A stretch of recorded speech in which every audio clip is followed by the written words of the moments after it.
हैं।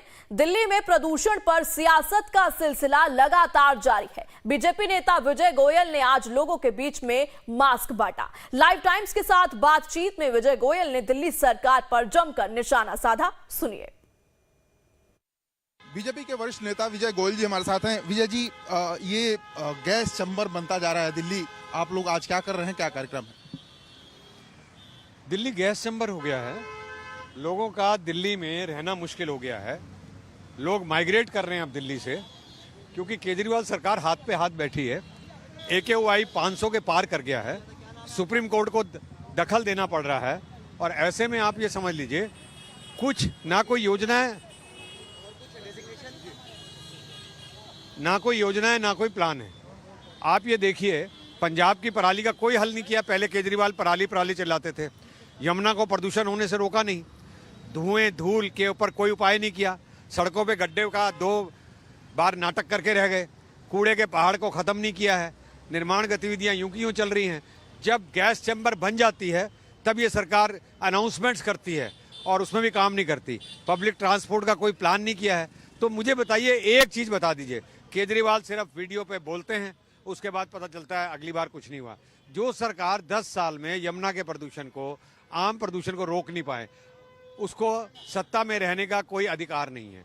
विजय गोयल जी जो मास्क बांट रहे हैं, और ITU का ये चौराहा है, दिल्ली का मेन चौराहा माना जाता है, लेकिन ये भी उतना ही सच है कि पॉल्यूशन दिल्ली में बढ़ता ही जा रहा है और उस पर कंट्रोल नहीं हो पा रहा है। कैमरामैन विवेक शुक्ला के साथ मैं प्रशांत त्रिपाठी, लाइव टाइम्स दिल्ली। दिल्ली में लगातार बढ़ रहे प्रदूषण को लेकर बीजेपी नेता आरपी सिंह जागरूकता अभियान चला रहे हैं। मॉडिफाइड इलेक्ट्रॉनिक वाहन से दिल्ली में कैंपेन चला रहे हैं आरपी सिंह। लाइव टाइम्स के साथ बातचीत में आरपी सिंह ने प्रदूषण कम करने को लेकर कुछ सुझाव भी दिए हैं। सुनिए।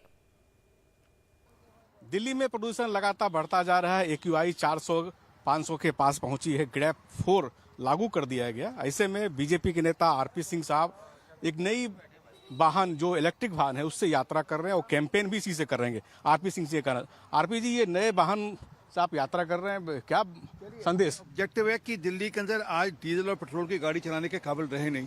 दिल्ली के अंदर पोल्यूशन के चलते हुए आज इलेक्ट्रिक व्हीकल्स यूज करनी पड़ी। इलेक्ट्रिक व्हीकल है, परंतु मूल जो बात है समझें, दिल्ली के अंदर पोल्यूशन का मूल कारण है यातायात। 41.5% जो पोल्यूशन है वो यातायात के चलते हुए है, और कोई 14% पोल्यूशन है वो है डस्ट का। दोनों के मामले में दिल्ली सरकार पूर्णतः विफल हुई है। दिल्ली के अंदर आज से 10 साल पहले लगभग 15,000 बसें चाहिए थी, 15,000, और दिल्ली के अंदर आज भी कुल मिलाकर 7200 बसें हैं। कुल मिलाकर 7200 बसें हैं, और 7200 बसों में से भी 1900 बसें मोदी जी ने दे रखी हैं, इलेक्ट्रिक व्हीकल। ऐसी बसें जो मोदी जी ने इलेक्ट्रिक व्हीकल दे रखी हैं। अगर दिल्ली के अंदर आधी बसें भी कम हैं तो लोग तो अपनी यातायात यूज करेंगे। ये थे आरपी सिंह साहब, जो इस मैकेनाइज्ड कह सकते हैं इलेक्ट्रॉनिक व्हीकल के साथ कैंपेन करने की शुरुआत दिल्ली में कर रहे हैं। चूंकि फरवरी में चुनाव है, लिहाजा पॉल्यूशन काफ़ी ज़्यादा है। तो इसी गाड़ी से आरपी सिंह साहब कर रहे हैं कि बीजेपी के नेताओं को भी कहेंगे किसी गाड़ी से वो कैंपेन दिल्ली के आम चुनाव में या विधानसभा के चुनाव में करें।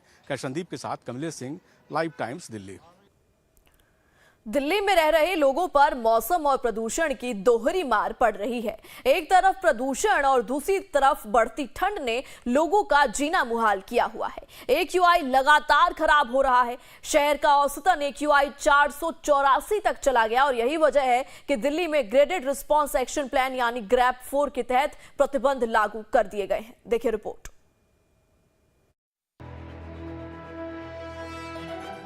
दिल्ली की वायु गुणवत्ता सोमवार को और खराब होकर गंभीर प्लस श्रेणी में पहुंच गई है। शहर का औसतन AQI 484 तक चला गया। इसी वजह से ग्रेडेड रिस्पॉन्स एक्शन प्लान यानी ग्रैप 4 के तहत प्रतिबंध लागू कर दिए गए हैं। दिल्ली में गैर जरूरी सामान ले जाने वाले सभी ट्रकों की एंट्री को बैन कर दिया गया है। LNG और CNG जैसे स्वच्छ ईंधन वाले ट्रक और इलेक्ट्रिक ट्रकों को इससे छूट दी गई है। दिल्ली से बाहर पंजीकृत लाइट कॉमर्शियल व्हीकल की दिल्ली में एंट्री पर रोक लगा दी गई है। इलेक्ट्रिक CNG BS6 वाहनों को इससे छूट दी गई है। दिल्ली में पंजीकृत मध्यम और भारी डीजल माल वाहन जो BS6 या उससे पुराने हैं, उनको दिल्ली में चलाने पर रोक लगा दी गई है। केवल जरूरी सेवाओं वाले वाहनों को इससे छूट दी गई है। दिल्ली में सड़क, फ्लाईओवर, राजमार्ग, बिजली लाइनों और पाइपलाइनों जैसे सार्वजनिक निर्माण कार्यों पर रोक लगा दी गई है। इसके अलावा सभी तरह की तोड़फोड़ पर भी रोक लगाई गई है। दिल्ली के सभी सार्वजनिक, नगर निगम, सरकारी और निजी कार्यालयों में 50% कर्मचारियों के दफ्तर से काम करने और बाकी 50% कर्मचारियों को वर्क फ्रॉम होम की सलाह दी गई है। दिल्ली में 10 और 12वीं को छोड़कर सभी छात्रों की क्लास ऑनलाइन कर दी गई है। एनसीआर में राज्य सरकारें स्थानीय परिस्थितियों के आधार पर अतिरिक्त आपातकालीन उपाय लागू कर सकती हैं। इनमें कॉलेजों को बंद करना, गैर आवश्यक व्यावसायिक गतिविधियों को बंद करना या ऑड इवन वाले सिस्टम जैसे उपायों को लागू किया जा सकता है।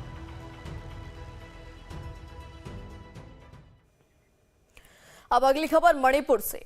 मणिपुर में 6 लोगों की हत्या